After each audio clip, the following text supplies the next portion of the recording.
Assalamualaikum warahmatullahi wabarakatuh. Om Swastiastu, Namo Buddhaya, dan salam kebajikan. Perkenalkan, nama saya Naufal Zakwan Amanullah dengan NIM 073 0025 00049 dari kelas TTC. Di sini saya akan memenuhi tugas saya di pelajaran praktikum mineralogi dan petrologi mengenai tentang batuan piroklastik. Yang pertama itu ada pengertian. Pengertian dari batuan piroklastik itu merupakan batuan yang berasal dari gunung api yang memiliki tekstur klastik dan terbentuk karena suatu proses dari material vulkanik dari hasil letusan eksplosif gunung api. Dengan kata lain, dengan kata lain, batuan piroklastik itu merupakan batuan yang terbentuk dari proses erupsi gunung api di mana magma itu keluar dari dalam perut bumi dan langsung membawa material-material dari dalam lalu terendapkan di suatu tempat dan mengalami proses pembatuan. Untuk yang selanjutnya itu ada Ganesha. Proses pembentukan dari batuan piroklastik itu diawali oleh meletusnya gunung api, lalu mengeluarkan magma dari dalam bumi, diakibatkan dari energi yang sangat besar yaitu gaya endogen dari pusat bumi. Lalu magma yang dikeluarkan oleh gunung itu terhempas ke udara, sehingga magma tersebut membeku dan membentuk gumpalan yang mengeras atau yang kemudian disebut batu. Gumpalan tersebut memiliki tekstur dan struktur yang tertentu pula, sedangkan batu-batu tadi yang telah mengalami proses pengangkutan atau transportasi oleh angin dan air, maka batuan tersebut disebut dengan batuan epiklastik. Batuan epiklastik itu sendiri yaitu batuan yang mengalami proses pengangkutan yang mengakibatkan terjadinya pengikisan pada batuan oleh media air dan angin yang membawanya. Batuan epiklastik ini terdapat pada dataran yang rendah disebabkan oleh air dan angin yang membawanya ke tempat yang rendah di sekitar gunung api. Tempat-tempat yang rendah itu seperti di daerah sungai, danau, laut, dan lembah-lembah pegunungan datar. Yang selanjutnya itu ada jenis endapan piroklastik. Di sini terdapat foto dari file deposit. Jadi yang pertama saya akan menjelaskan tentang file deposit. Jadi, Valdevox itu merupakan jenis endapan piroklastik yang berupa jatuhan dari material yang keluar saat gunung meletus. Endapan jenis ini tuh memiliki sortasi yang baik karena jatuhnya material sepenuhnya dipengaruhi oleh gravitasi dan kecepatan angin. Persebarannya secara lateral, lalu material ini berukuran yang lebih besar akan jatuh ke dekat pusat erupsi dan material yang berukuran lebih kecil akan jatuh jauh dari pusatnya. Tipe batuan yang dihasilkan akan memiliki sortasi yang baik. Untuk yang selanjutnya itu ada flow deposit. Eh, Flow deposit itu merupakan jenis endapan piroklastik yang berupa aliran material yang keluar saat gunung meletus. Terus endapannya itu memiliki sortasi yang buruk karena semua material yang mengalir berkumpul menjadi satu. Penyebarannya mengisi lembah-lembah. Terus tipe batuan yang dihasilkan juga memiliki sortasi yang buruk karena material berjalan secara bersama-sama tanpa ada pemilahan ukuran butir. Untuk yang selanjutnya itu ada surge deposit. Surge deposit itu jenis batuan piroklastik yang menggerus segala yang dilewati karena tekanan yang tinggi. Endapan yang dihasilkan biasanya memiliki komponen non-piroklastik. Hal ini dikarenakan segala benda yang dilewati akan hancur dan menyatu dengan aliran piroklastik tersebut. Persebarannya tidak merata di seluruh tempat dekat pusat letusan. Batuan yang dihasilkan akan memiliki sortasi buruk disertai ditemukannya komponen non-piroklastik. Jadi yang selanjutnya itu ada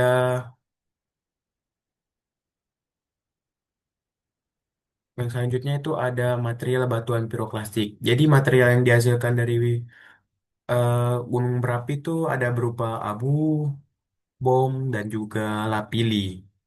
Di sini terdapat foto Di sini ada piroklastik jatuhan, terus ada piroklastik aliran. Di sini kalau misalnya piroklastik jatuhan tuh ada abu, pumice, terus pasir, debu atau abu. Untuk piroklastik aliran tuh ada bongkah, kerakal, kerikil, terus ada debu dan pasir. Untuk yang selanjutnya itu ada struktur batuan piroklastik. Yang pertama tuh ada struktur masif. Struktur masif sendiri adalah struktur yang pada batuan piroklastik di mana apabila batuan tidak menunjukkan struktur dalam. Untuk yang selanjutnya itu ada struktur laminasi.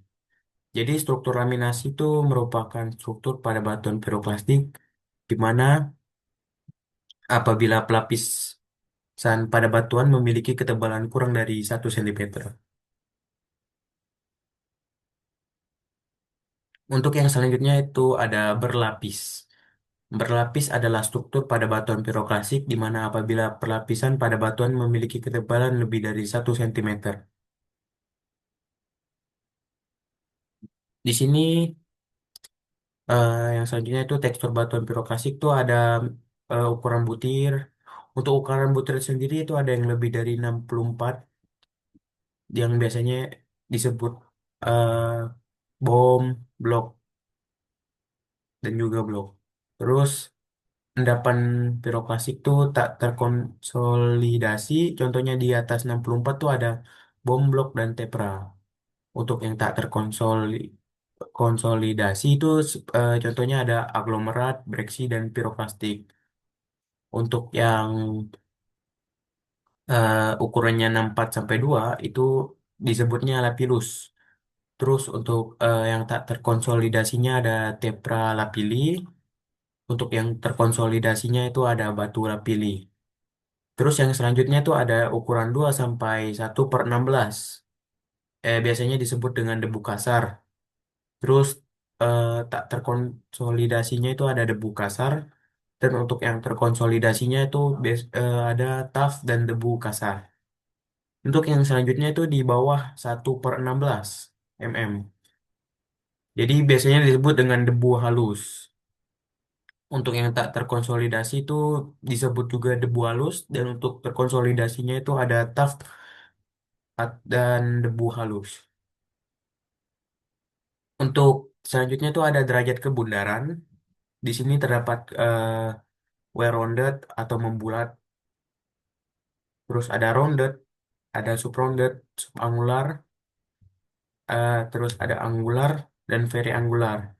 Untuk angular sendiri itu dia membentuk seperti kayak tajaman, pokoknya seperti batunya itu menajam gitu di ujungnya. Terus yang selanjutnya itu ada derajat pemilahan. Derajat pemilahan pada batuan piroklasik ada yang terpilah baik atau ukuran butir seragam atau relatif sama. Dan ada yang terpilah buruk atau ukuran butirnya tidak seragam atau relatif tidak sama. Untuk yang selanjutnya itu ada kemas. Kemas pada batuan piroklasik ada yang terbuka atau butiran tidak saling bersentuh. Dan ada yang tertutup atau butiran saling bersentuhan. Untuk yang selanjutnya itu ada klasifikasi batuan. Ini di sini terdapat tabel klasifikasi menurut Fisher. Jadi debu berukuran butiran tuh ukurannya di bawah 2 mm. Dan untuk yang lapil itu berukuran butirnya itu sekitar 2 mm, 2 mm sampai 64 mm. Terus untuk yang selanjutnya itu ada blok atau bom yang berukuran butirnya lebih dari 64 mm. Terus yang selanjutnya itu ada klasifikasi batuan menurut Wentworth. Yang pertama itu ada debu atau tuff berukuran butir 0 sampai 2 mm. Untuk yang selanjutnya tuh ada lepili berukuran butirnya tuh sekitar 2 mm sampai 32 mm. Untuk yang ketiga itu ada blok dan bom yang berukuran butir 32 mm sampai 256 mm. Di sini terdapat contoh-contoh dari batuan piroklastik. Di sini terdapat yang pertama itu ada batuan pumice, merupakan batuan piroklastik yang terbentuk dari magma asam. Pumice itu terbentuk karena pendinginan magma yang sangat cepat, sehingga molekul-molekul gas terperangkap di antara magma. Magma yang membeku, kemudian akan mengalami pengembangan atau ekspansi ukuran. Terus lubang-lubang yang terlihat pada tubuh batuan merupakan ekspansi dari gas-gas yang terakumulasi dari dalam magma tadi. Untuk contoh dari batuan piroklasik yang selanjutnya tuh ada skoria. Di sini tuh batuan ini tuh terbentuk karena magma yang keluar dari gunung berapi membeku dengan sangat cepat, sehingga banyak molekul-molekul gas yang terperangkap di dalam batuan tersebut, yang menyebabkan adanya rongga-rongga bekas molekul gas. Namun yang menjadi perbedaan ialah asal magmanya. Skoria tuh berasal dari magma yang bersifat lebih basah. Terus gas-gas yang terkandung di dalamnya kemudian mengalami ekspansi dan membentuk lubang-lubang pada tubuh batuan. Untuk yang selanjutnya itu ada lapili. Lapili itu merupakan batuan gunung api atau vulkanik yang mempunyai ukuran butir sekitar 2 sampai 64 mm. Lapili itu dihasilkan dari letusan eksplosif dari gunung api dan biasanya berasosiasi dengan tuff. Lapili-lapili tersebut akan mengalami konsolidasi atau pembatuan membentuk batu lapili.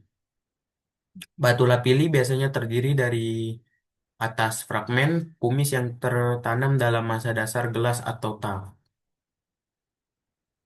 Untuk yang selanjutnya tuh ada yang terakhir itu tuff, merupakan batuan piroklasik yang terbentuk dari material piroklas berukuran tuff.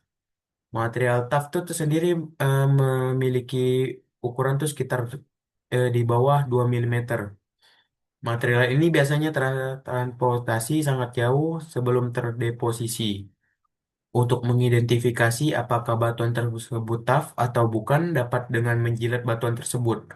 Apabila batuan terasa lengket, berarti batuan tersebut merupakan batuan tough. Di sini terdapat beberapa daftar pustaka yang saya gunakan untuk pada PPT Batuan Piroklasik kali ini. Mungkin sekian presentasi yang saya sampaikan.